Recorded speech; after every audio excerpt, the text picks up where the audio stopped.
Karthi Deepa serial மே 4 நாளைக்கான எபிசோடுக்கான ஒரு ப்ரொமோதாங்க இந்த வீடியோவில் நம்ம இன்றைக்கி பார்க்க போகிறோம். எபிசோடை ஸ்டார்ட் பண்ணுறதுக்கு முன்னாடி இந்த வீடியோவை மறக்காமல் லைக் பண்ணிக்கோங்க.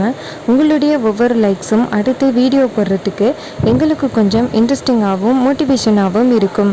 எபிசோடு எப்படி ஸ்டார்ட் ஆகுதுன்னா, ரியா வந்துட்டு அந்த உப்பில் உட்கார முடியாமல் நேராக கிளம்பிடுறாங்க. அப்போ ஆனந்த் கேட்குறாரு, என்ன ரியா இப்படி பரிகாரத்தை பாதியிலேயே நிப்பாட்டிட்ட அப்படின்னு. அப்போ ஜோசியக்காரர் சொல்கிறாரு, ஐயோ தம்பி, இந்த பொண்ணு என்ன இப்படி பரிகாரத்தை பாதிலேயே நிப்பாட்டிட்டு இதனால உங்கள் உயிருக்கு தான் ஆபத்து அப்படின்னு. இது கேட்டுட்டு நம்ம தீபா சொல்கிறாங்க, ஐயோ ஆனந்த் மாமா பார்த்தீங்களா, இன்னரும் மீனாட்சி அக்காவாக இருந்துச்சுன்னா இன்னரும் இந்த பரிகாரத்தை எந்தவித பிரச்சனையும் இல்லாமல் முடிச்சிருப்பாங்க.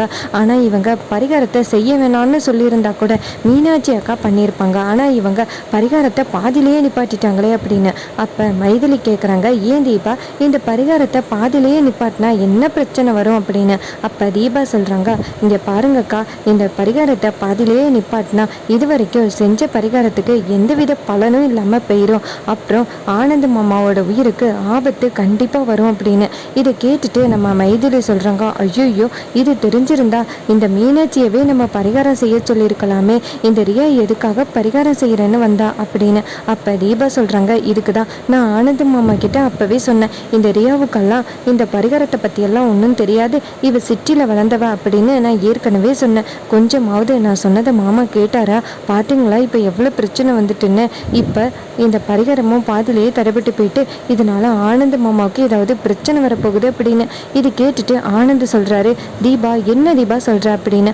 அப்போ தீபா சொல்கிறாங்க, ஆமாம் மாமா, இங்கே பாருங்க, இந்த மாதிரி பாதிலேயே பரிகாரம் நிப்பாட்டுறதுனால ஏற்கனவே செஞ்ச பரிகாரத்துக்கு எந்தவித பலனும் இல்லாமல் போயிடும். இது வரைக்கும் மீனாட்சி அக்கா உங்களுக்காக அத்தனை தடவை பரிகாரம் செஞ்சுருக்காங்க, சாமி கிட்ட வேண்டிருக்காங்க, எதுவுமே பழிக்காமல் போயிருமாமா அப்படின்னு.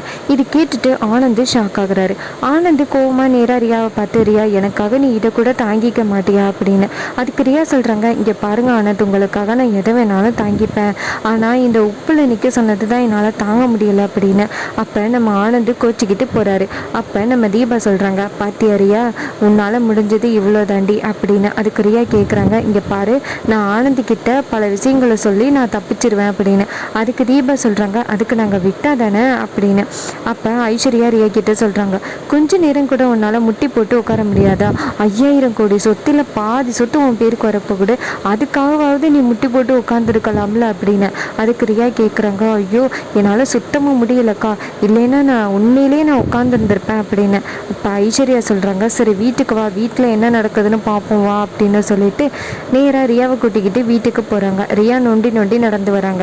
இன்னொரு பக்கம் நம்ம தீபா வீட்டுக்கு போனதோட நேராக அபிராமியை பார்த்து, இங்கே பாருங்க அத்தை, அந்த ரியா நம்ம சொன்ன மாதிரி அந்த பரிகாரத்தை முழுசாக முடிக்கவே இல்லை, இந்த பரிகாரத்தை பாதிலேயே நிப்பாட்டினதுனால இது மாதிரி ஆனந்த மாமாவோட உயிருக்கு ஆபத்து வந்துருச்சு அப்படின்னு. இது கேட்டுட்டு ஆனந்த் ஷாக் ஆகுறாரு. இங்கே பாரு தீபா, இதெல்லாம் இந்த காலத்திலையும் நம்பிக்கிட்டு இருக்காது அப்படின்னு. அதுக்கு தீபா சொல்கிறாங்க, அப்படி நம்பிக்கிட்டு இருக்காதீங்கன்னு சொல்லியிருந்தா நீங்கள் முன்னாடியே போக வேணான்னு சொல்லியிருக்கலாம்ல, போயிட்டு வந்த பிறகு இந்த மாதிரி நம்பிட்டு இருக்காதீங்கன்னு சொல்கிறீங்களே அப்படின்னு. அப்போ அபிராமி சொல்கிறாங்க, ஆமாம் அருண், இது மாதிரி இந்த பரிகாரத்தை எல்லாம் பாதியிலேயே நிப்பாட்டக்கூடாது, இதனால உனக்கு தான்ப்பா பிரச்சனை அப்படின்னு. அதுக்கு ஆனந்த் சொல்கிறாரு, இங்கே பாருமா, பரிகாரம்லாம் ஒன்று வேணாம் அப்படின்னு சொல்லிட்டு அவர் அந்த இடத்துலேருந்து போகிறாரு. அப்போ மைதிலி தீபாட்ட சொல்கிறாங்க, என்னடி இது, இவன் இப்படி சொல்லிட்டு போகிறான் அப்படின்னு. அதுக்கு தீபா சொல்கிறாங்க, இருங்கக்கா, இதுக்கப்புறம் தான் நம்மளுடைய வேலையே இருக்குது அப்படின்னு சொல்ல நம்ம மைதிலியும் சரி தீபா அப்படின்னு சொல்கிறாங்க. இன்னொரு பக்கம் அபிராமி அவங்க ரூமுக்கு போகிறாங்க.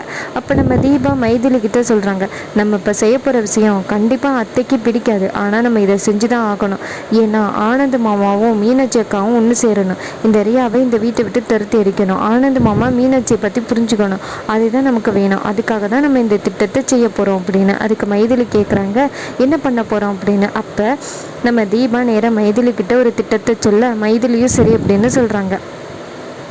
இன்னொரு பக்கம் என்ன நடக்குதுன்னா, ஆனந்த் நேராக ஃப்ரெஷ் ஆகுறதுக்காக குளிக்கிறதுக்காக ரூமுக்குள்ளே போகிறாரு.